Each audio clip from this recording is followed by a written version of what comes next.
Okay, let's talk about chain stores keeping beta in tiny cups and something called the nitrogen cycle. We're going to learn all about it.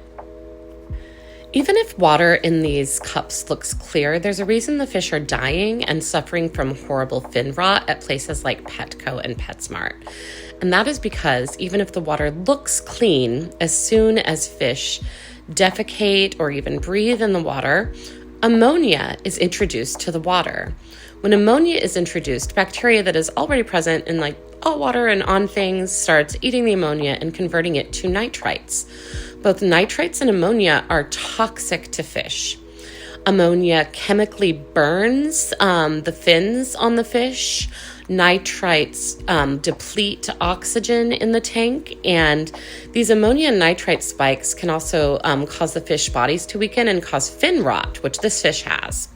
Now, you may have heard people talking about cycling a tank, which takes 3 to 4 weeks, and what they're talking about is the nitrogen cycle. So ammonia gets converted to nitrites, which are toxic, which gets converted to nitrates, which are slightly less toxic, but which plants eat. And once this levels out, you have a cycled tank where the nitrites optimally are at 0 and the nitrates are very low. And if you have a planted tank, you can keep it at 0 too, because the plants will eat those nitrates. Ammonia and nitrite spikes deplete oxygen in the tank, or especially in the tiny cup. There's little to no oxygen. So the reason they don't keep other fish in tiny cups is because they will just die if they are put through this cycle over and over again. But beta in the tiny cups can technically survive this cycle because they're labyrinth breathers, and they can breathe oxygen from the outside of the water line, from the top of the water, from the air. So they can technically survive in these cups. And because these corporations think, okay, we're just worried about capital, they keep them in as tiny a space as possible. And they don't care that their fins are literally being chemically burned and melted off by ammonia spikes, or that their bodies are being weakened and they're getting fin rot because of these nitrite spikes. They just know that they can technically survive. They can breathe the air.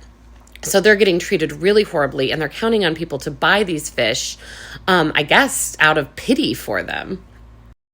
But then these companies see any purchase of these fish in cups for whatever reason. They just see it as another purchase, as more money in their pockets, and they have spent as little as possible on these fish and made as much as possible.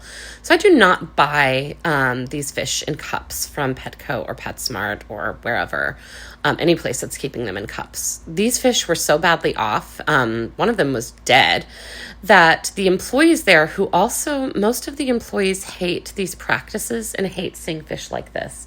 These amazing employees turned over these fish that looked so sick that it was probably to the point that no one was going to buy them to me for free, and allowed me to rescue them.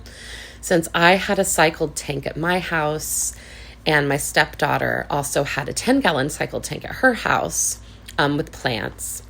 So we both took these fish home yesterday, and we are currently treating them with fritzmycin for their fin rot and ammonia burns.